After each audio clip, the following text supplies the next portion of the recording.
Missed you guys. Let me get my lighting. Ooh, nice. Good morning, good morning, good morning. It's your girl, your favorite realtor, Ruth Marquise Haynes. All right, today we're going to talk about I make good money, but I haven't bought a house, right? I had a conversation about baby boomers and millennials and the job market and all that. And the big deal when I was in college was baby boomers, baby boomers, baby boomers, right? And the thing about baby boomers is that there's a lot of them. Like, they took over the market, you know. People were born from 1946 to 64 or something like that. They have all the jobs, they have, you know, experience and all that. And us little millennials with our little college degrees, you just waiting for our chance for the market to grow and things like that. But the thing about the baby boomers is that they were taught to buy a house. I don't know what's wrong with us millennials where we were not taught that buying a house is a good investment. For some reason, we think that renting is the way to go. We don't know how to, I heard people say they don't know how to fix houses anymore and they don't know how to do this and that. Stop picking on us millennials, man. Like, anyway, but y'all know, we got to buy a house. My first home when I was 21 years old. So I don't know what they talking about. But it just seems like when we get our money, we, you know, spend it. We spend it. And sometimes we're making good money. So if that's you, you're making good money, you know, you're living your life. I don't got these problems. Everybody got to talk about they fixing their credit. My credit is good. Are you talking about you need to make certain income? My income is good. So why haven't you bought a house yet?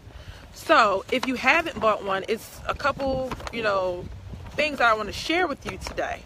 All right. So number one, don't forget, share this video now. Share it, please. Share it, please. See, that's the time to share. Okay. That's past. Subscribe to my YouTube channel as well. All right. So if you don't see this video in a couple days, it might be uploaded to my YouTube channel. So go check me out. Number one, you got to manage your money. So some people, they would buy a house, but they haven't learned how to manage their money. So they're kind of like living paycheck to paycheck, or like somebody said, paycheck to Monday. Like, have you ever gotten paid and then you paid your bills and then Monday come along, you like, whew. Or have you made it up to like $40,000, $50,000? Like, yeah, we doing it, $50,000. And then you like, wait a minute, after taxes, what's going on? I'm still living paycheck to paycheck.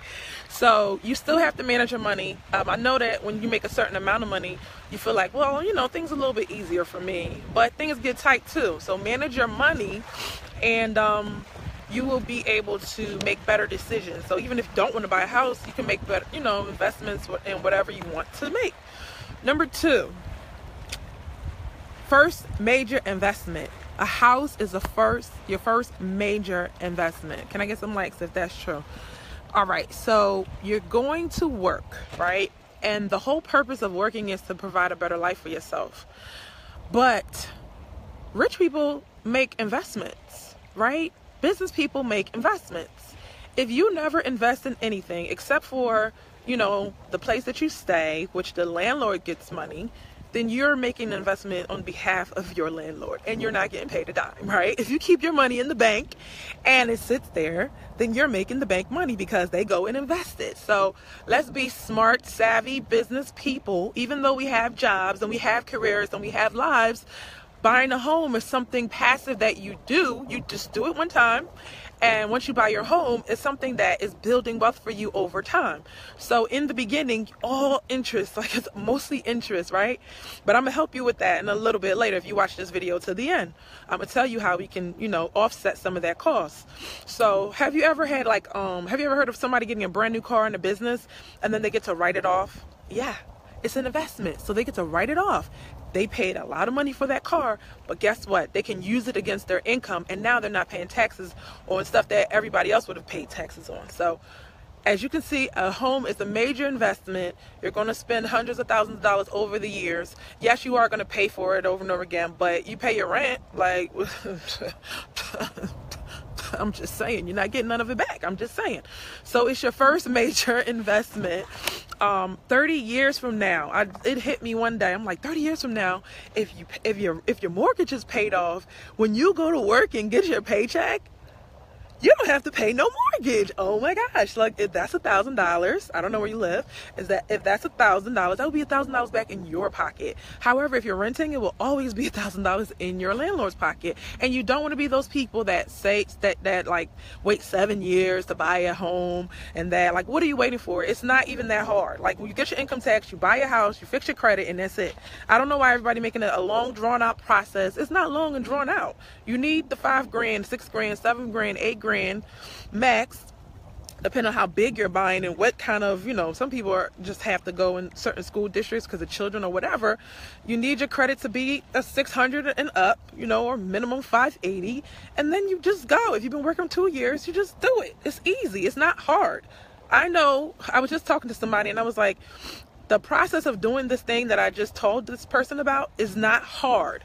It's just hard when you don't have somebody to guide you. It's somebody that's done it already to guide you. Number one, they tell you about it and then they help you through the process, so that when things don't go your way or you get stuck, then you have somebody that can guide you through and make sure you get to the finish line. You see it? Yeah, like my nail. All right. Anyway, so number 3, it's cheaper to rent than buy. Sorry, kill me. It's cheaper to buy than rent. Why would you ever say that, Ruth? It's cheaper to buy than rent. Okay, cheaper to buy. So let's just say you're living in the neighborhood, you're paying $1,200 rent. Guess what? The landlord's probably have a $900 mortgage on it, and he's profiting $300 off of that. So it's cheaper to buy than rent. You can live in the hood and pay a $300, $500 mortgage, and you're still, as a renter, you're like, yeah, $650. Oh, that's good. No. They still making a profit. Trust me, landlords will not do this if they're not making a profit. So whatever it is, they are making money, or they would not do it. They would not do it. I went to the zoo with my daughter and they kept saying, is this free? Is this free? No, it's not free. It's like they make money with everything. And that's how sometimes we wonder, like, why? Why isn't it free? Why are they doing this? They're not doing it because they feel like having a warm body in their building. They're making money. I'm just saying. Cheaper to buy than rent. Number 4. So number 1, if you're writing this down, manage your money because you're making money. I don't care. Listen, I don't care if you're making $20,000. I don't care if you're making $40,000, $60,000, $80,000, $100,000. The one common denominator, we are in America. Buy a home. I'm not partial. I'm not biased. I'm just because I'm an agent, you don't have to buy with me, but buy one because it's an investment. And every time you go to work all month long and then you pay somebody else, like, that money could have been going in your pocket, and if not your pocket, your children's pocket. Can I get an amen? Number 4, wait, I was going through. Number 1, manage your money. Number 2 is your first major investment. Number 3, it's cheaper to buy than rent. Number 4, you get tax breaks. All right. If you're an employee, right? You get a little pissed off when you see your paycheck. Why? Because the government got their hand in the cookie jar, right? Taxes are being taken out. And if you live in Philly, you got something called soda tax. Why? Why, people? Anyways, my video, I'm talking about soda tax. So employees get taxes taken out first. That is one of the biggest disadvantages that employees have. Taxes are taken out before you even get the guests, and before you even could tell them. Like, they just tell you, hey, how many dependents, and then we're taking up the rest, right? You may get some of that back. You may get some of that back. You may want to invest in your future. I see, right? Amen. Yes. So, okay. When you buy a house, right? The interest, I know, like, you look at the amortization schedule, and it goes like, okay, let's just say your payment was $900, right?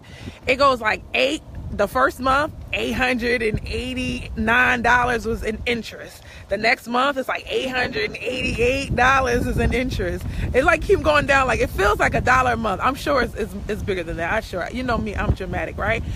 But all of that interest, you get a tax break on. You don't get no tax breaks with renting. You get some of that money back as an employee.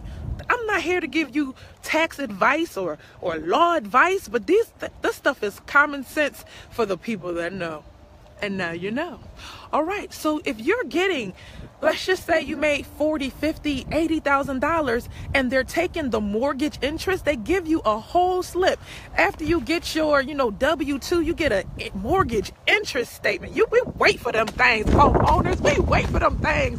I'm not doing my taxes without my mortgage interest, because we know we're going to get a tax break. All right. That's what you do. That's how you get your some of your interest back, and you don't have that option when you're renting. All right. So 5-minute consultation. The link is in the description. Share this video. This is information I feel like people need to know. And if you don't know, if you have a friend that doesn't know, share. Put it on your timeline. Share this YouTube video. And I would appreciate it so much. If you want a 5-minute consultation, I left the link in there. We'll talk about it. I'm not going to sell you or pressure you on anything. Like, who got time for that, right? But I will answer your questions. So, have a great day. See you tomorrow. Bye.